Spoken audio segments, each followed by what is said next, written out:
everybody. Welcome to another episode of Still Roses podcast. This podcast was created for women by women. Welcome to another episode. I'm very excited to introduce all of you to Sandy Sembler this morning. Sandy is a women's embodiment expert.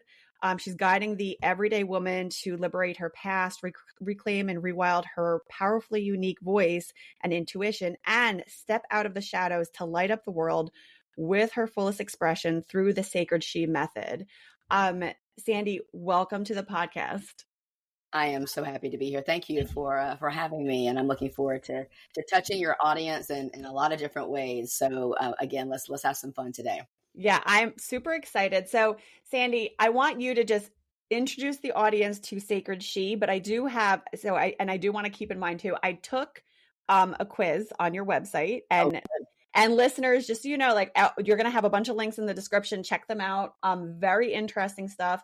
And so I found out my energy, and I saw the outcomes and everything, and I was like, this makes sense. And I think I need to increase my femininity a little bit. So I am definitely in the masculine energy. So I want you to kind of explain to the audience like what this all means. Well, first off, I just want to honor you for your vulnerability and for sharing that, because that already lets me know that that your feminine energy is already ignited. And so I'll back up for a second and say, so Sacred She is my company. I'm the CEO and founder, and it's an internationally known women's, group. It's a sisterhood, essentially, where Sacred She is my healing journey of where I went from, 12 years ago. I had an intervention with Tony Robbins that completely rocked my world. I never knew, after I raised my hand 4 hours later of going toe to toe with him in front of like hundreds and hundreds of people, that I would essentially, how do I say it? Like my ego, my pride, but also my mind blown and my heart blown open, that I had been going through life as a very masculine woman. If you look at me now, I look, a lot of it looked the same. However, the way that I carried myself, my mindset, the way I solved problems, the way I looked at the world with problems was a very masculine way. And what I realized is, after leaving that workshop with him, as I studied with him for several years, but then I also studied with teachers around the world, because I wanted to understand, like, how did I end up in another relationship that was so similar to my ex-husband who was abusive? Because I had done everything right. I had done therapy 3 times a week. I didn't date during the time of our divorce. I launched another business. I was a single mom to my 10-year-old son at the time. And I was like, why did no one talk to me about trauma? Why did no one talk to me about that? One of the things that was happening with me is that most of my success in business was due to childhood trauma, that I was attempting to override a nervous system. And I know you and I spoke a little bit during the pre-interview about, the adrenals and the stress and what happens with women, especially, that we're doing so much. And that doesn't mean that we can't go toe to toe or, side by side with a man. But what it does mean is that our systems are somewhat different. Our brains are even different. Now, every year that goes by, they're finding that the brain of a woman is becoming more and more like a man's, and vice versa. There's a membrane that separates the left and right hemisphere, right? And it's thicker in boys than it is with girls. And what happens is that and this is women, man. I'm going to talk gender for a second, then I'm going to go back into the fluidity of the energies alone. What happens is that we have, as women, diffused awareness. We know that we have this podcast. I know, oh gosh, did I leave the coffee pot on? My dogs are put away. I hear the lawnmower. Did I turn the Roomba off? Those I'm listening about all these things. But if I was in straight masculine mode right now, right? I would be right here with you. Now, I'm able to hold all of that because I've learned to train both my masculine and my feminine, but there literally is biologically, this split in the brain where a man is more apt to just be single focused, where we have diffused awareness. And that's just the way it is. And that's why, when I talk to women and they're so frustrated with their sons or their partners, it's like, it is what it is, right? It is what it is. Now, we talk about the energies, right? The energies of the masculine and the feminine. And the reason why this became so important to me is as I started studying with teachers, I started looking at all the women that I was consulting. I was consulting, women around the world and launching their businesses, and I was business coaching and successful with my practice. But what I really paid attention to is how unhappy so many of these women were, just like me. We had all the things, and yet we still had this itch that needed to be scratched, and we couldn't quite reach it. You know what I mean? And so what I found out, it was many of us, just like the quiz you just took, you find out like, I actually am feminine at my core, but I'm showing up with a masculine mask. And out of the thousands of women that I have worked with, honestly, there's only been one woman and that I know of. I obviously don't work with everybody one-on-one or in groups because we have so many beautiful DIY courses that I know we have links to and show notes and codes and all the things for discounts. But she truly is okay with her core being masculine, and her partner has a beautiful feminine core, and they have a relationship that has so much polarity, so much sexiness, so much hotness.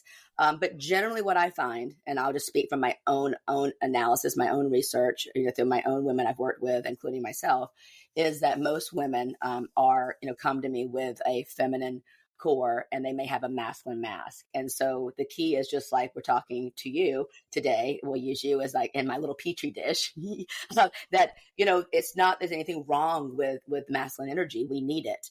And I'll share the differences between the two. It's just, I find that unsettledness, the residue or the undercurrent and in the river is that there's some dissatisfaction. It's because we're actually showing up opposite of our orientation.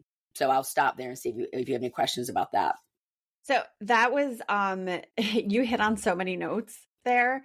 And so a couple things. So in regards to like the brains being wired differently between men and women, I had looked into this after I had my kids, because I came across, I'm a big research person, and, I was up all night with all my babies. So why not go online? And one of the things, I had come across a study that had said that, women, especially after having a child, there's actually a measurable shift that happens in our brain function. And it was like one of those aha moments, because I couldn't understand like why my husband wasn't reacting the same way that I was to the infants. And like, it like boggled my mind. And I was like, and I remember getting like frustrated and stuff. And then I read this study and I was like, well, it's technically not his fault. Like, he's not the one who went through the biological function of carrying the child and birthing this child. And I've shared that information with every mother that I meet. I'm like, by the way, did you know this? Because I think that like there's like a for many women, after you have a child, it's like your things blow up at home and your marriage, like things get really dicey. Yes. And it's because of this, like we personally go through this mental change, but our husbands don't go through it. And so there's immediately like a rift. And if you are unaware of it, then you're going to take it personally and be like, and then you're going to get on your husband, and your husband's going to be like, well, I didn't do anything. Like, I didn't change. Let's take a quick break. Are you interested in podcasting but not sure where to start? My name is Jenny Benitez, and I'm here to help guide you through your podcast launch and maintenance. Check out the link in the episode description for Podcasting Unboxed, your comprehensive startup guide. I am very excited to work with you. Girl, it's so true. And I can tell you, I remember one of my clients, she has three young boys and her husband. So four, men. I think even her dog was a guy. I'm like, what is karma there, right? That's funny. And she said, I get so frustrated because I'm stay-at-home mom, and I'm actually she had a boutique business too that she had just launched. So she's working also at home, and then she's cooking, and then they come in from baseball, and she's like, and they raid the refrigerator or they go in the pantry. They don't even like pay attention to the fact that there's dinner on the table. And she was just so frustrated. I said, oh, the dinner was being cooked. That's what it was. Yeah. I said, well, they're men, and they're hungry, and they're like men hungry food. I mean, seriously, put out some food, some snacks on the counter, and you accept that they are men hungry food, because again, we'll go into the quantum physics of change. And then she's like, oh my gosh, she messaged me the next day and said, it solved everything, because they smelled her yummy food. and they wanted to eat. Yeah. Period. It's as simple as that. And I'm not saying that men are dense or any of that, but it just, if we can accept that there are differences. And so I am not about, oh gosh, there was something I wanted to say. Okay, I'm just going to say it. Okay, so I was in Necker Island with Richard Branson in this networking event, and for a week, and it was just magnificent. I wanted to go there for 20 years, and I finally realized a dream. And we were at a mastermind, and one of the questions was this: what is a trend right now? And please don't let me forget to go into the masculine feminine energetics. This is a great segue. So, what's a trend right now, or something that's very important in the world? Whether you think it's a trend or a necessity that you think might backfire down the line. And I, of course, with me being on point, and I was teaching there like everybody else, as I said, I think some of this around, a trophy for everyone, like almost like gender neutrality. Yeah. And I know this is, I know that might not be PC to talk about, but let me explain what I mean. Mm-hmm. What I mean is this, is that we need to accept that there are differences between not only the sexes, but really just the masculine, feminine energetics. And that's what I'm talking about, is that when everything is same, then there is no excitement. When we need polarity in life, we need some friction to push up against for us to be motivated to move forward. And if we know everyone's going to get a trophy, then there's something biologically that happens in the brain, because the brain wants to keep us alive and keep us safe. It doesn't give a darn if it keeps us happy.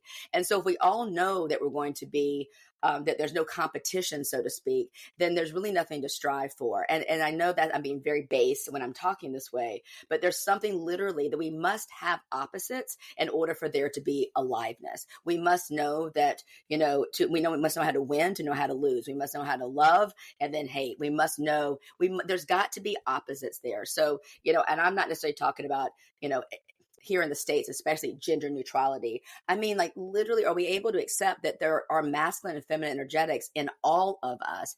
And I'll talk now, that's a great segue into how I look at energetics. The masculine is our go mode. The masculine is, the part of me that got here on time. The masculine is the part of me that even when we were researching, podcasts to come on, that is able to research it, to actually find it. And then it's my feminine intuition that's like, does this feel good to my soul? Is the world going to be better if I'm actually on, Jenny's podcast, right? Because if I'm not tapped into my feminine intuition, which is our empathy, compassion, what's better for the world, we can read the room, so to speak. The masculine energy does not read the room. It's there just to keep us safe. It's the master of time and space. It is there to get things done. It's the feminine intuition that's actually going to allow us to know, is this best for the world? So the harmonization of them all is great. If I was just in masculinity, I would want to do every podcast that I was invited to, because it would just be very goal oriented. I'm going to get them all done, and there would be no heart in it. Let's all face it, if we had more men that had more healed feminine energetics, we'd have a lot more heart-led leaders out there in the world. If we had more women, quite frankly, that had healed their own masculine energetics, that they actually wouldn't feel like they had to compete with men. They would already know their superpower is the feminine energetics. And so there's, because the feminine is life, the feminine is art, the feminine is creativity, the feminine is emotional intelligence, again, empathy, compassion. We are life givers, literally. Even if you've never given birth, we are there to add energy. And when and again, the masculine is master of time and space. It's the square of our existence right here in Riverside that you're filming on. What you and I do in our own little squares, right, is our art. And so the masculine, if you can look at the analogy of a riverbed, the river, that is actually the masculine. The feminine is the roaring river. It's going to ebb and flow, and it's very buoyant. And so what we find is that when you show up in front of a partner, for example, and you've been working all day or solving problems all day, because remember, the masculine solves problems. We solve problems better in our masculine when we actually tap into our feminine intuition, right? Because we're in flow. There's a way you can harmonize the two. Most people, though, we're just doing it in one or doing it in masculine. That's why we get so tired, because it's opposite of who we are. So we can flow with it. So, there's a part of us that actually, when we decide that we want to heal the two, life gets a lot easier. Does that make sense? It does. It really does. And, I mean, as a person who like, I read like the snapshot that you provide on the website, and it really resonated because I spent most of my life in the masculine energy. Right. And just as you had said when you started, like, and you were introducing yourself, like, it was a result of trauma that I had experienced growing up. My parents separated. It was really traumatic for me. And Yes. it affected pretty much the whole landscape of the rest of my life. Everything that I did and every way that I showed up, and even how I showed up professionally eventually when I was in my 20s, was very much like, I'm here to kick ass. What do I need to do to get to the top? I don't care who I have to step on. For years, I was like that. Yeah. And then it like slowly, it like, I think I was about in my early 30s when I started to shift away from that. And for me, it was having my kids was like my big catalyst to like softening me up a little bit.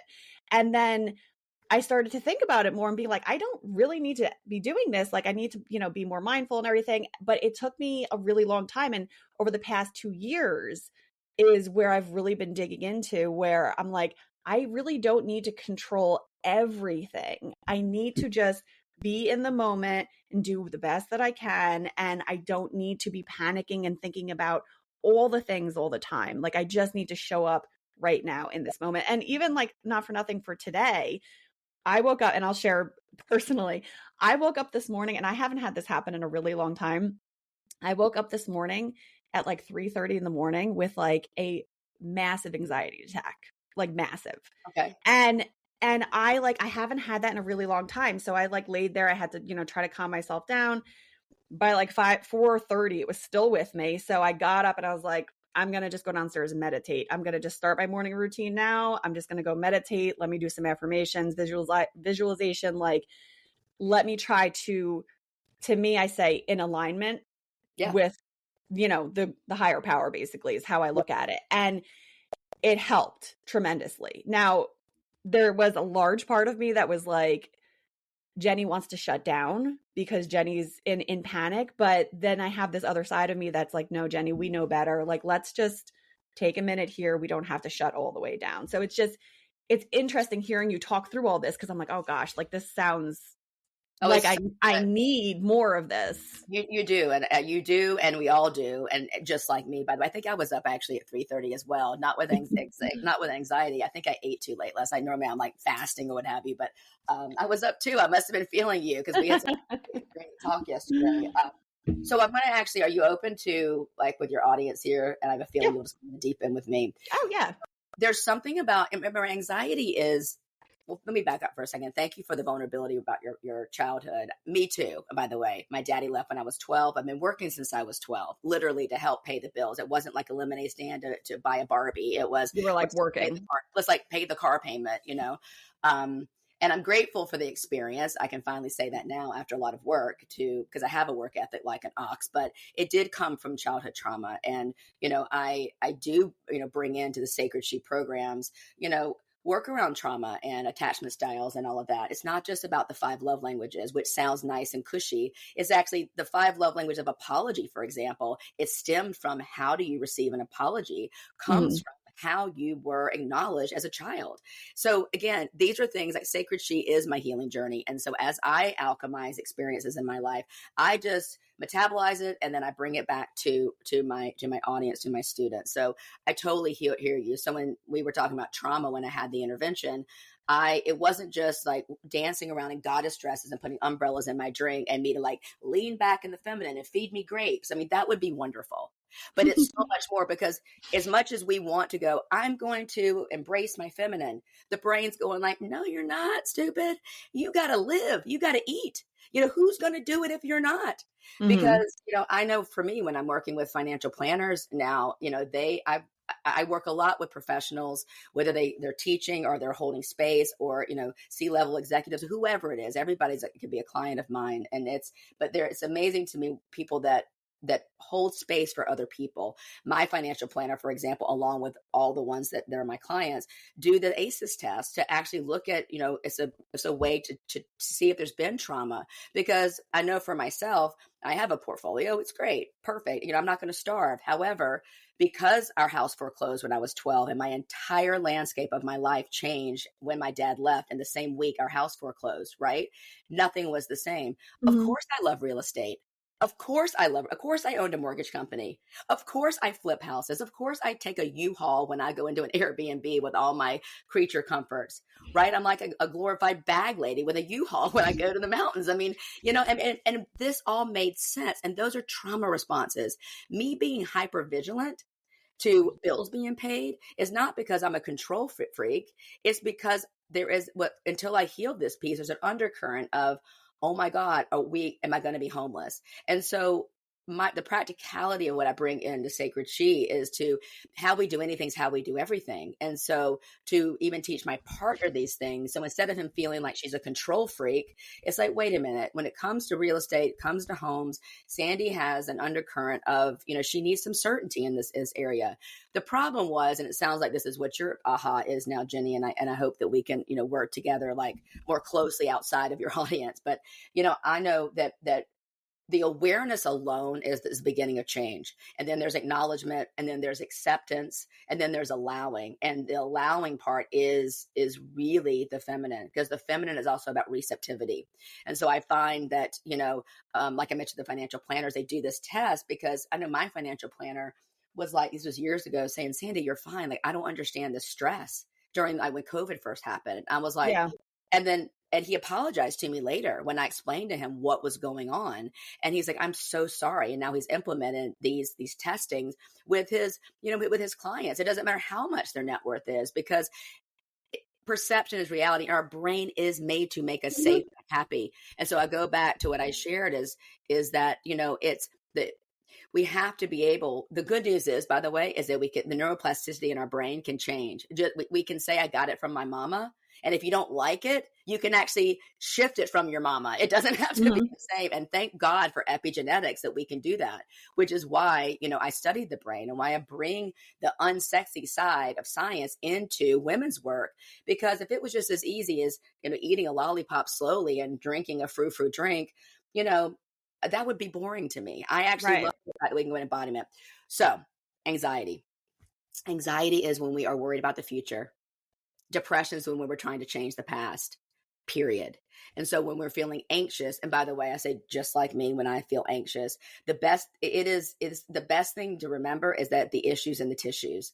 Your body is keeping score. And so there's something somatically that probably is happening that you need to shake it out. Our dogs shake, right? And my dog trainer taught me this. It said, if you want your dog to be less anxious, if you're going to be working all day, you have to at least walk them for 10 minutes. They need to have at least 10 minutes of exercise. It takes 10 minutes and for humans as well, to move energy through us. So that's why, by the way, and I know I sent you one of these meditations as well, my moving meditations, or at least, at least 2 to 3 songs, which is around, one song is like 4 minutes. So it's around 7 to 8 minutes, generally 10 minutes.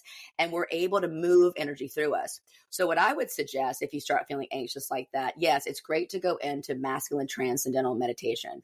That's because breath works masculine, meditation is masculine in that way. Moving meditation, or even is a way that you can get that out. So even you could have gotten up and go in the bathroom, and you could have literally, like, there's like, you could shake, shake. You can actually speak gibberish, which is crazy. I met with a new client yesterday, and I had her. She's in Dubai, and she's like, well, "You want me to do what?" And it's like ants.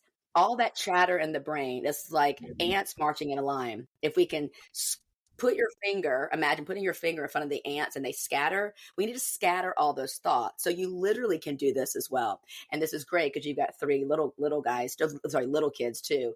And so if you're frustrated with them, instead of like bitching at them, or why'd you do that, you could you're driving them, they're in the back seat, and you speak gibberish. And that literally is an embodiment practice. It's not just something I made up scientifically. You just speak gibberish, and it sounds crazy, but what happens is it scatters the brain. It's the same reason if you've been to a seminar and they have you take a limiting belief and stick your finger up your nose and speak like Minnie Mouse, it literally will scramble the limiting belief. Now, I do like to bring some sexiness and some sensuality in some of the practices, but people start speaking sacred she. Sacred she becomes who you are. Kelsey, you mentioned my assistant. She's been, I've known her for 12 years and 13 years now in another business where I was a leader for her. And, she's like, sacred she is who I am. I mean, there's sacred she isms and, like how we do anything is how we do everything. And so people are gibberishing, they're moving, they're all these little nuances that we'll put into your psyche. And it's practice. Just like we practice piano, you practice meditation. The kid, we're practicing basketball. You must practice surrender. And so you could get up and you could go in the bathroom and you literally just shake it out, shake it out, shake it out, shake it out. There's so many things you can do in that moment, allowing the body versus trying to suppress it. The body is trying to tell you something. And so there's nothing wrong with meditation. To me, transcendental meditation, I meditate every day as well. And then I also do moving meditation because to me, meditation actually, it's preemptive. So you can actually, you're calming the system. And then when something comes up, then you actually can move something. And that's why I tell women, especially, the issues in the tissues, you've probably got trauma in your hip. So teaching you how to do hip circles. You could even, as you go through different door frames, you can mentally go, every time I go through a door frame, do a body scan and go, is my jaw tight? Open your mouth. Right. Yeah.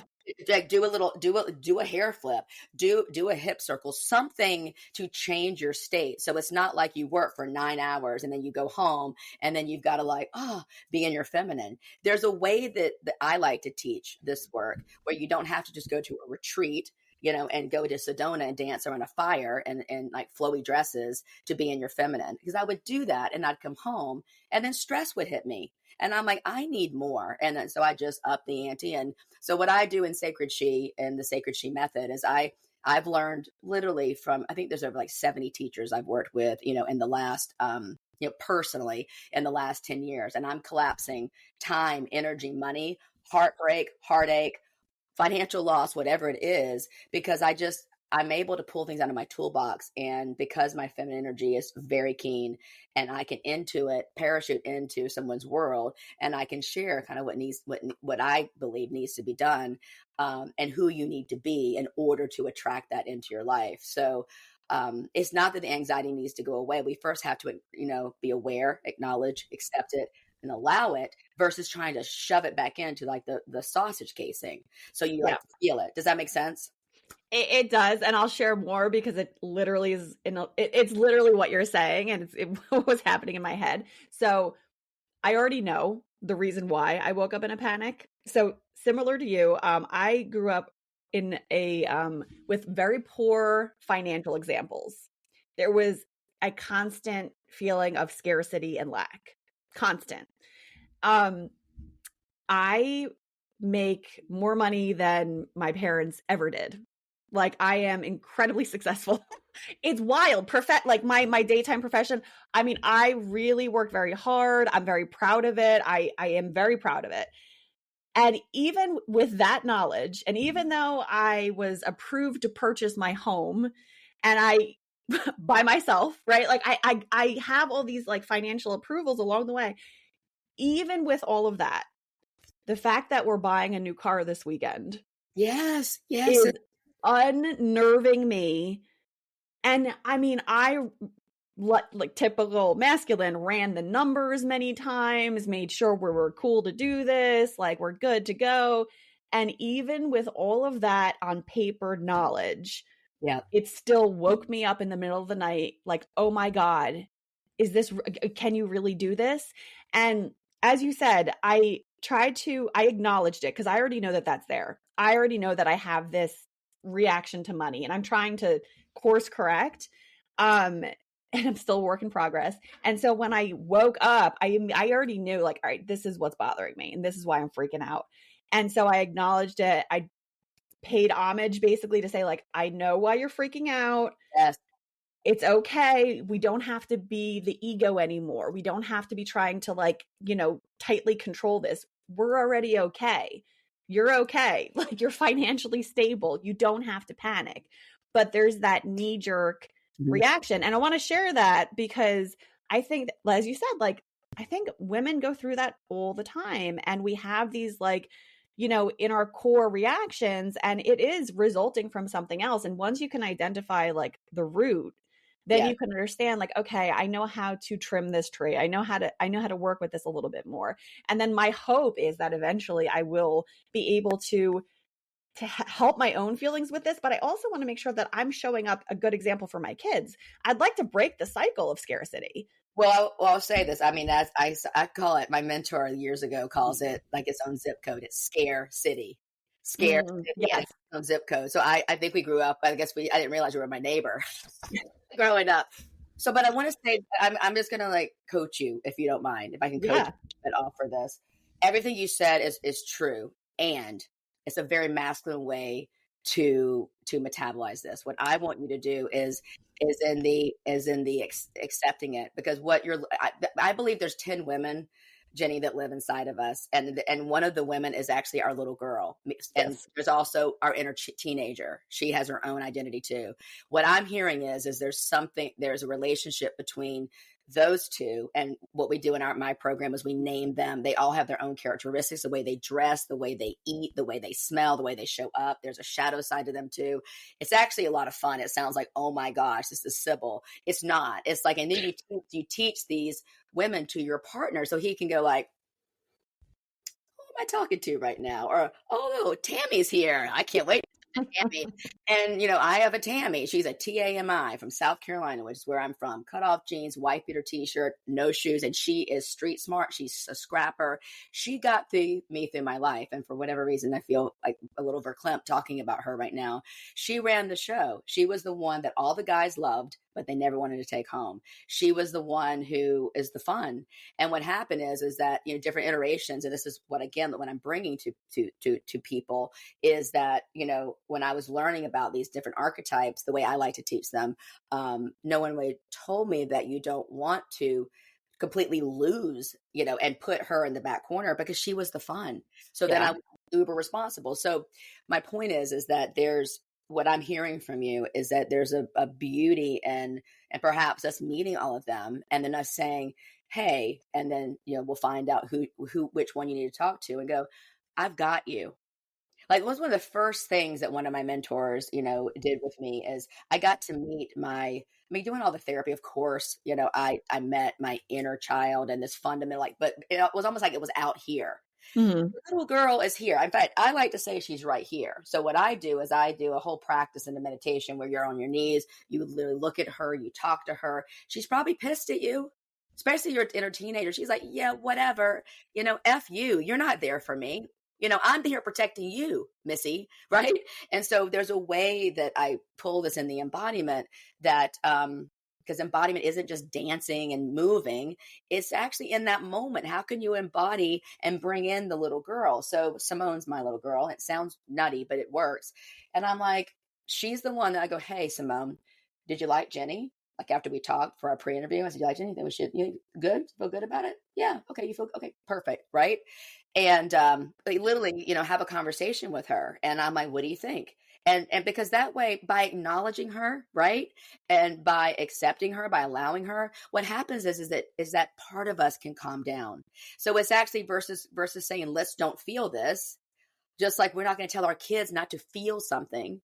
We want our kids to feel. We want us to feel, but something in our psyche is like, don't emote. And so the reason why there's so many women that are adrenal fatigue, cancer, blah, blah, blah, blah, blah, blah, whatever it is because they're not allowing themselves to express themselves.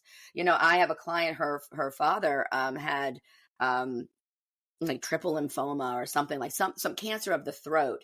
And it's fascinating. And what they found out was that he had a child with a woman at work 30 years ago, and he hid it and he knew about it. And when the cancer was diagnosed, it was the same week that I guess this gal, the daughter, found him through Ancestry. Oh, wow. So what we surmise is that, by withholding, right, it's there's a release there. And this has been, things are scientifically proven. I mean, it is. So the more that we can get things out, this is why, animals, animals, when they're in and they're being attacked, they'll freeze. There's the different F's, right? There's fight, fawn, there's fix, by the way, which is me, fix. Yeah. And freeze. So, flight, excuse me, those four.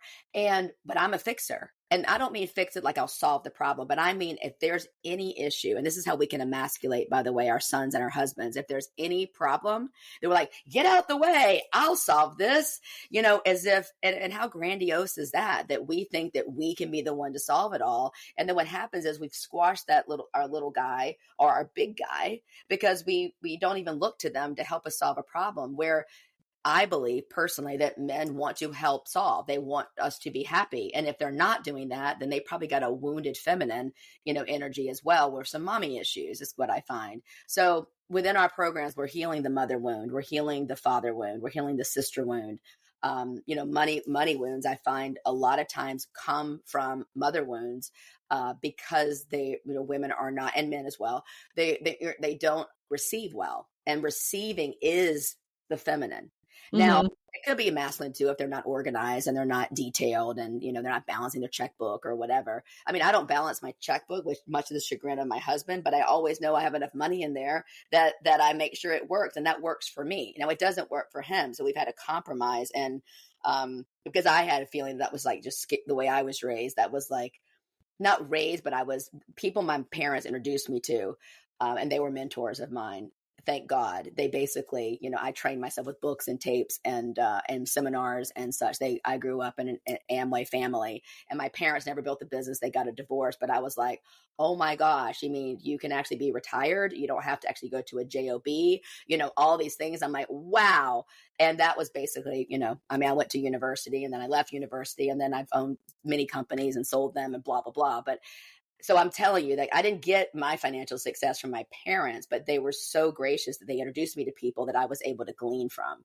So that was a lot of information. Does any of that ring true?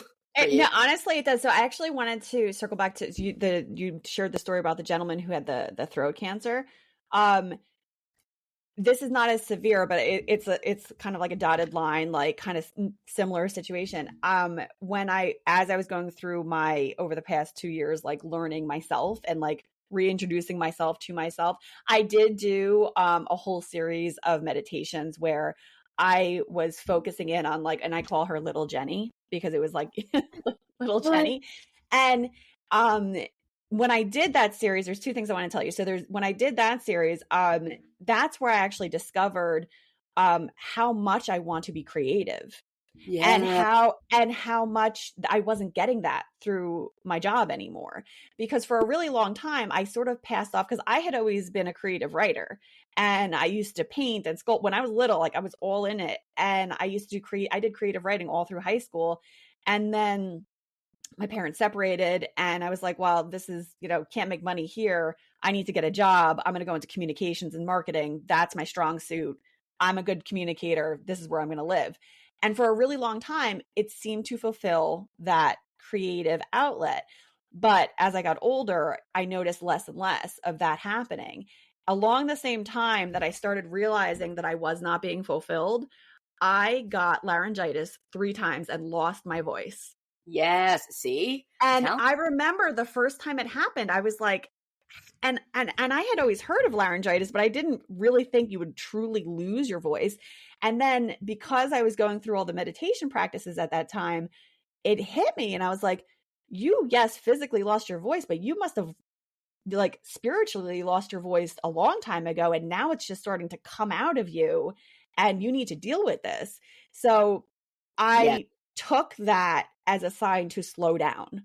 Good. And every time after that I would get laryngitis, because it happened 3 times, which was insane to me, within 1 year that I got laryngitis. And I haven't had it since then. Like the more I lean into the quantum field and understanding that, and leaning into meditation. And, I thought I was it's interesting. Every time I connect with a new person for the podcast, I learn a little bit more, that I'm like, oh, but there's more. And that's how I feel about Sacred She, by the way. I'm like, dang, I thought I was doing a great job, and I guess I am, but this is really going to put me over the edge. So the more that I leaned into all of the good things and getting into alignment, the less that I got sick in my throat. and now it's been, I think, like about a year or so that, it hasn't happened since then. But now I do take into account, like when my physical body starts to show me like, Jenny, we're not feeling good, we need a minute. Before, the old me would have been like, you're going to press through, you're going to ignore that need, you're going to keep going, keep your head down, put the blinders on, you'll be all right. And now I don't do that. So there was like about 3 weeks ago, I think this is where I had to reschedule our recording calls and stuff. I got really sick, and I had a stomach virus, and then I had strep throat, and I literally was like, I was so annoyed because in that week I had a couple of podcast recordings.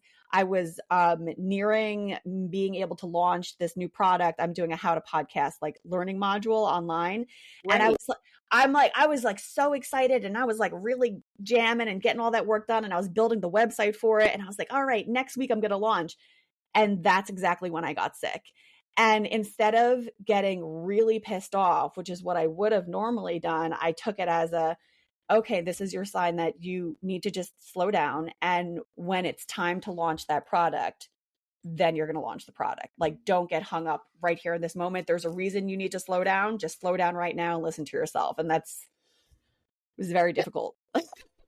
Yeah, and it is. And so that's where, I know and meditation too, and just not even meditation, but just seeing your future self. So, and again, it's easier to, something I'll add, it's easier to anchor in change when you actually can feel the feelings that you desire to feel at the end. So if you can feel yourself, what it's going to feel like to have great health, for none of your kids to be neglected, your husband to be neglected, and you also see all the people that are going to be served by your product, there's something psychologically that happens in the nervous system where you're actually able to, then that's what magnetizes us with flow, to be able to draw that success in, which is different than going and getting it. There's something there is a yin and yang to it, but I know that's another way that we can visualize. We not just see it, but you must feel it as well. There's a way to feel it. Like for me to, before I go on any podcast, for example, and I'll use that since you mentioned podcasts and we're on a podcast together, is, how do I want your audience to feel when they're listening to me? Mm-hmm. What's the indelible mark that I want to, to leave them with? And that in itself, it will serve me.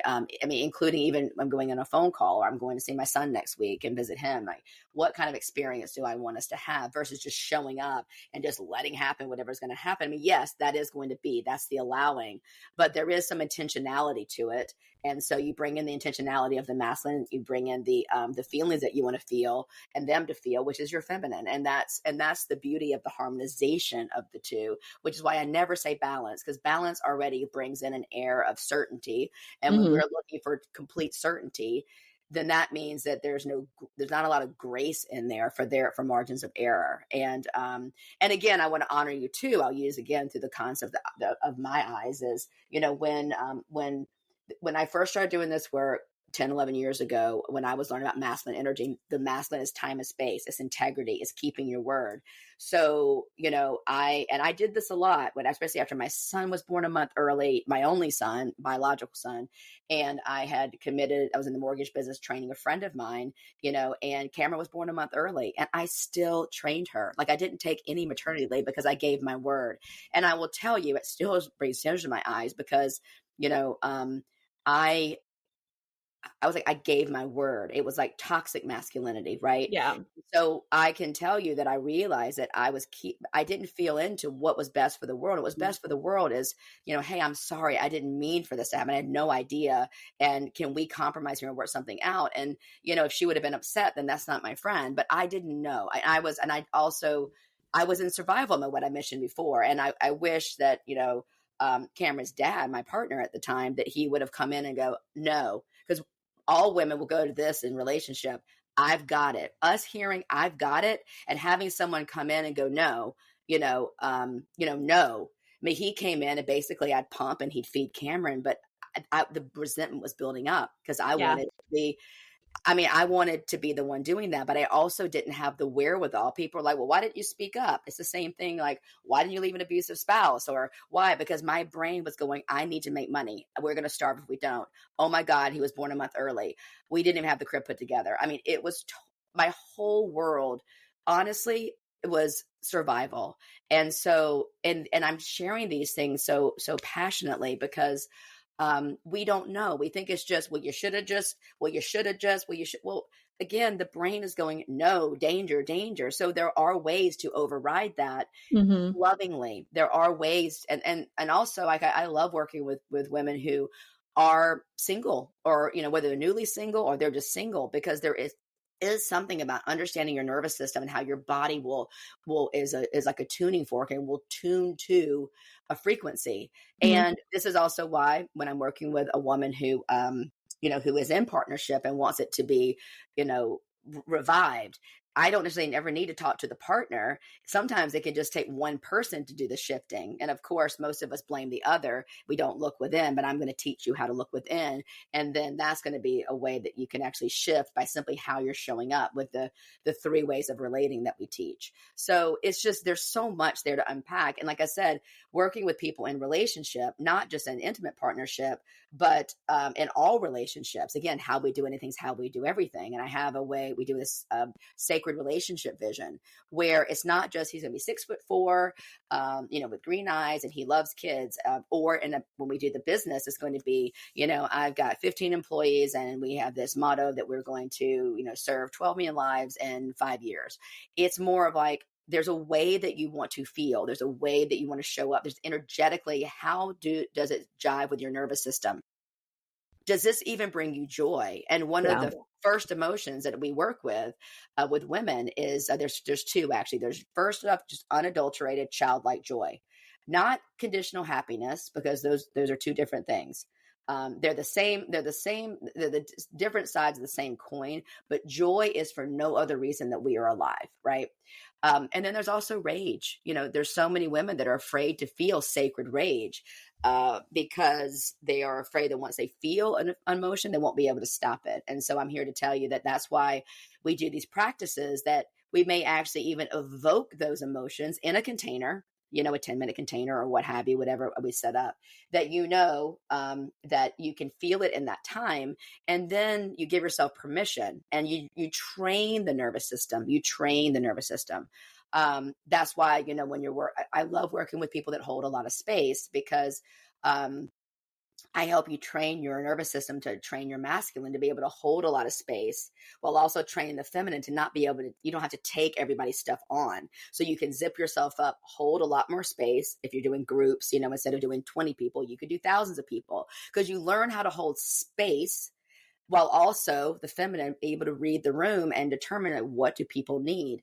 And this is what, when we working with couples, because we do work with couples as well, it generally always starts with the woman finding us and then going from there. But we're training the more masculine partner, because this works with same-sex relationships as well, the more masculine partner to be able to hold, you know, the more feminine's wildness and her, you know, her big personality. Because generally what we find is that the reason why relationship has gone flat is because it's gone stagnant, because they're, you know, one's trying to stuff, he more masculine, trying to stuff her and wants her to be calm, because that calms his nervous system. But she sometimes needs to be wild. And so to be able to hold more. Now there's a nuance to that too, I'll say, because, you know, this isn't, there is a way we can emote and it can feel abusive, right? But so there's a way you check in as your back and heart open, because if it's not, then then it can be abusive, you know, to you and to him. So anyway, it's like these nuances. Obviously we're not going to be able to cover it all in this cast, but this is the work we do within our programs. You know, it's interesting because you touched on something there that happens between me and my husband, and I'm going to share it with the audience. So we in our house are very mindful of like our energy and keeping a peaceful household, because our kids, so my son was born in 2016 and my twins were born in 2017. So it was pretty much pure chaos survival from 2017 to 2020, roughly. Like I actually didn't even get myself to a doctor for like a checkup, just for a regular physical, until like 2019. Like it was like just madness. So we're very mindful of like keeping things like not too explosive, you know, because for a really long time it was just explosive all the time. And something that had happened was we'll feed off of each other's energies. So if my husband is in a really bad mood, like that will ultimately get to me and I'll start picking up on it. And then I'll start getting like, bitchy with the kids, basically. Now we're like incredibly mindful of it. And so we'll literally say to each other, like, I'm like, and I'll tell him like, you seem to be in a bad energy. Like, I'm going to go out with the kids, and we'll try to like separate basically and let the other person like do their thing. But what was happening too was that if I was just stressed out, anxious, whatever the case was, he would pick up on my energy. And then like later on, he would kind of like shame me for it and be like, I pick up on your energy. And, when you get like that, like it immediately like triggers me. And he would tell me about it. And my response was always like, you're going to have to figure out a way to deal with this, because I am allowed to have feelings. Like, you're going to have to just be okay with this and figure out a way to tune into me to like help calm the situation down. So now it's very interesting, like sense for each other. And when we get triggered, we're able to like dull the trigger within almost minutes now, because it's just, we're so aware of each other. And like, he is a really good communicator now. And because I have worked so hard on communicating, it has helped really like level that. Yeah. Because for a really long time, like he would say that to me and I would get so mad, but I wouldn't say anything to him. And then I would be pissed off and like begrudging him, because I'm like, what? I'm not allowed to have emotions, and I'd be mad for like 3 days about that. But now, like, So true. we put it all out there. I love that. And there's even more artfulness that you could even bring to that. That's really incredible. So kudos to you guys. Amazing. And there's even more that you can do to bring more art and fun to that. Just sometimes an ouch is all you need to say for there to be a change in state. And then, because that's a very stage 2 way to communicate, which is beautiful. I'd love to bring in more stage 3, which is this artful, sacred theater way that, and, where he could, when he senses that you're stressed out, he could come over and, kind of gently like look you right in the eyes and say, hey babe, I've got you. And that just will melt us. Right. I literally just melted a little bit when you did it. I tell you, when a man tells me, oh my gosh, he's shocked that his wife's leaving or partner's leaving. I'm like, well, and we have a conversation. When's the last time like you gently pushed her up against the wall and held her hands over her head and said, babe, I've got you. And he's like, but she'll push away. I went, yeah. I'm not saying you want to force yourself on her, but there's energetically, the more feminine creature is going to always test to see, is it real, especially if abandonment and abuse and rejection in your childhood, to see, are you man enough to be there for me? And there's a way, that we work with those energies to be able to, there's nuances there. Again, I love that you just brought up co-regulation. You didn't use the word, but it's co-regulation. And again, this is not sexy. I teach the last 5% of healing happens in relationship.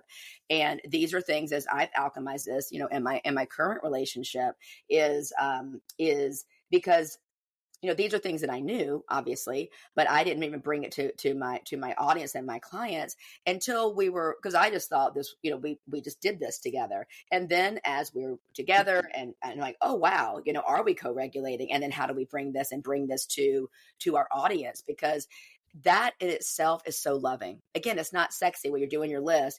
Oh, and we co-regulate, Right. You got a secure attachment style. Like what? But I was secure attachment style before I met my husband. I did all this work. I was doing this work for years before I met John. And of course I was secure until I got triggered. And then when you get triggered, you go to the second.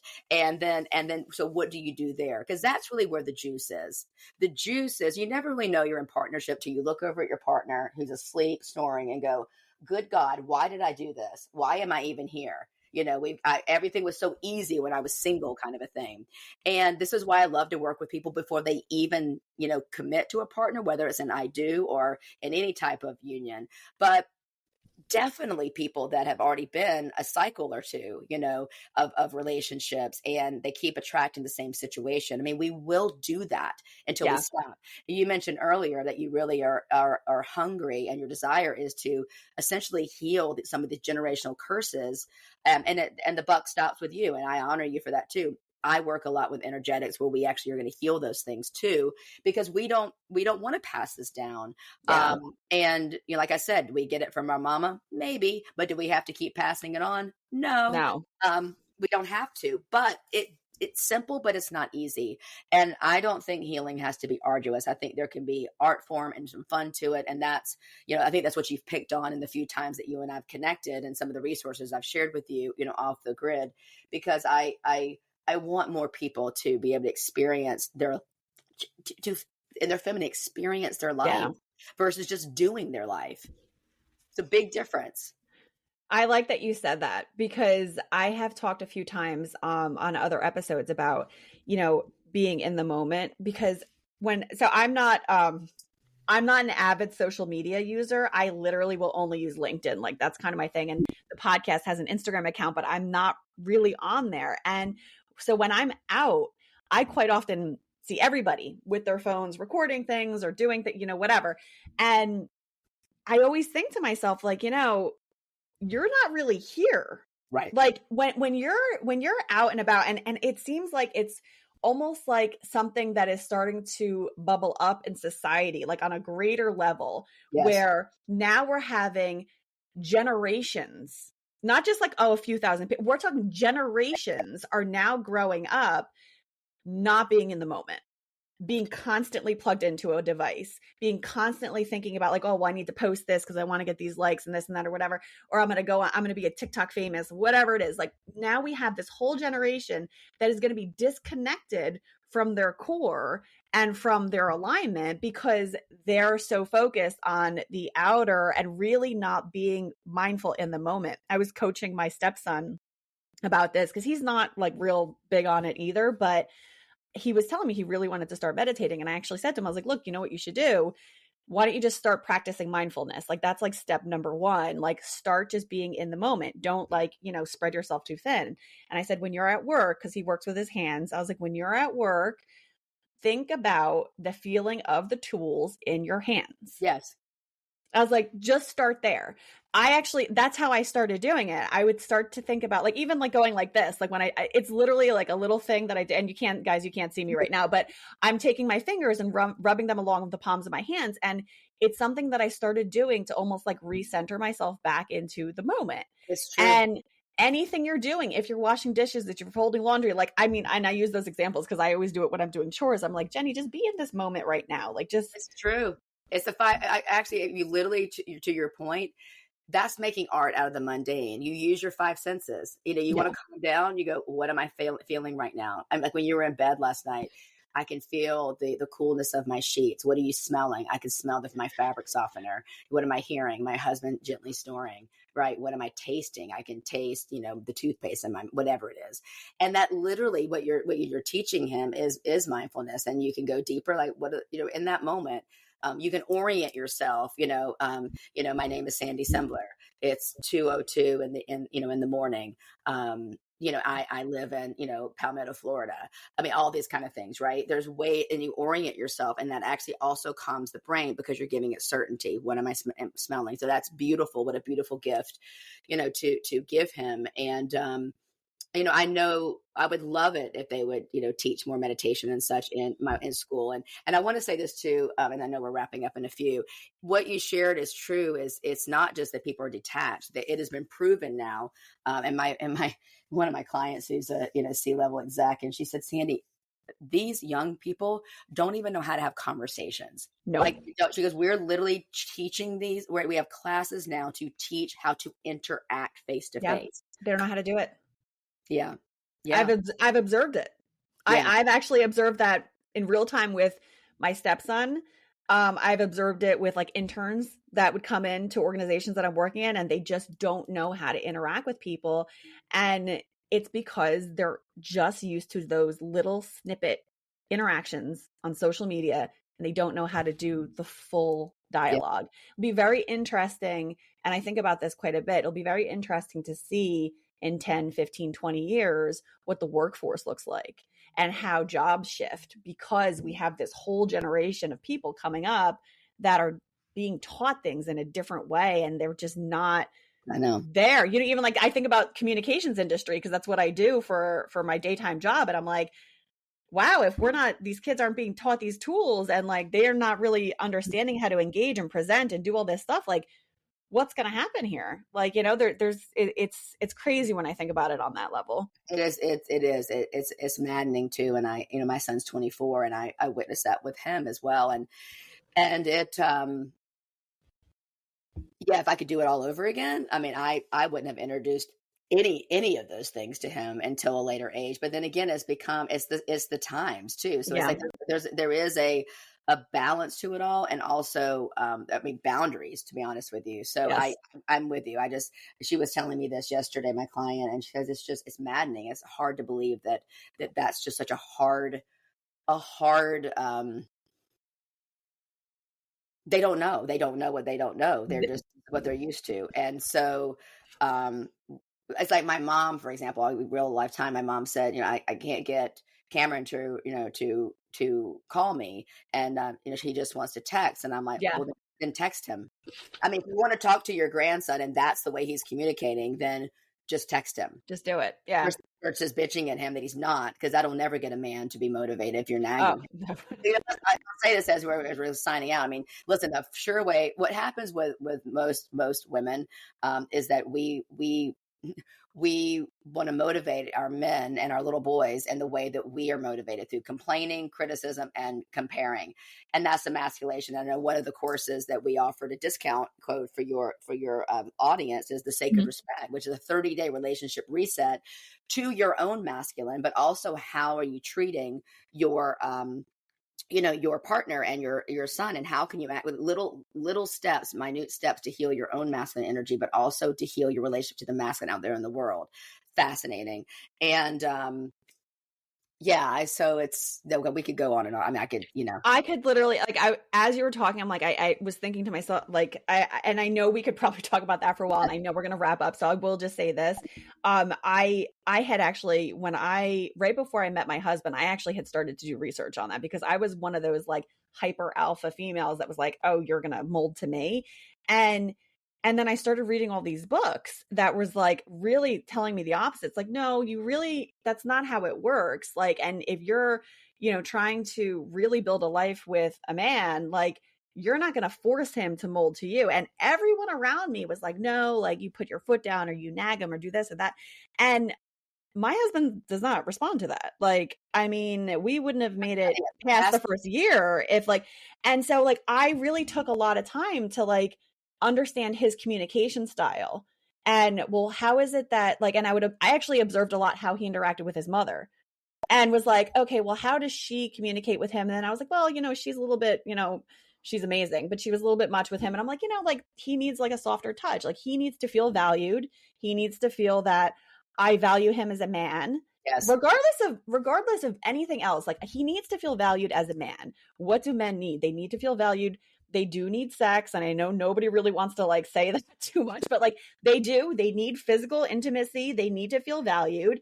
And like, as long as you're showing up for them in that way that they're looking for, like, you're going to get this wonderful response. Like, I was just talking to my cousin about this recently, and I was like, the physical intimacy is such a huge component. And a lot of women don't really realize how important that is to the man, and how the man's going to show up in the relationship. It's really a big deal. So, and that's why we call it Sacred Respect, this course, because it is about respect. Of course, the women also want their masculine energy wants that as well. But if you want a polarized relationship, I mean, this really is. I mean, again, I say same-sex relationships. Whoever's more masculine, there is something that's probably missing. And so the first thing is that how do you pour on respect? And I tell women too. I mean, you have to feel safe before you allow yourself to be penetrated literally with another person.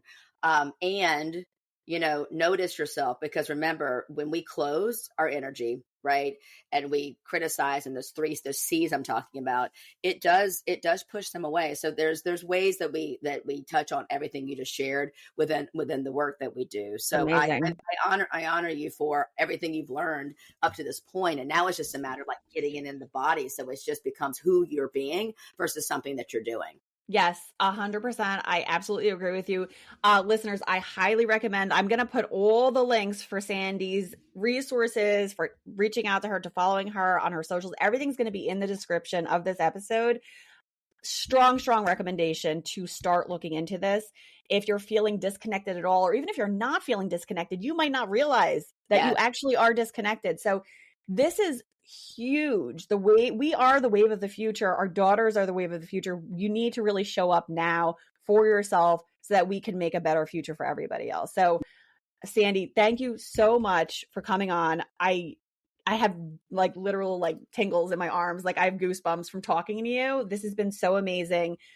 Thank you so much for joining me today. Yeah, I really appreciate your candor, vulnerability, and I'm looking forward to you and I helping educate, women more to your point. The sandysembler.com/quiz is a free resource. And I know you'll have that in the show notes, but again, I just want to say thank you for, again, these are, two successful women side by side and wanting to change the world. And I think we need more women who are willing to not compete and be able to help lift each other up. And that's why I believe in sisterhood so much. So again, thank you. Absolutely. Thank you so much. Thank you everybody for listening, and we'll catch you next time. Bye.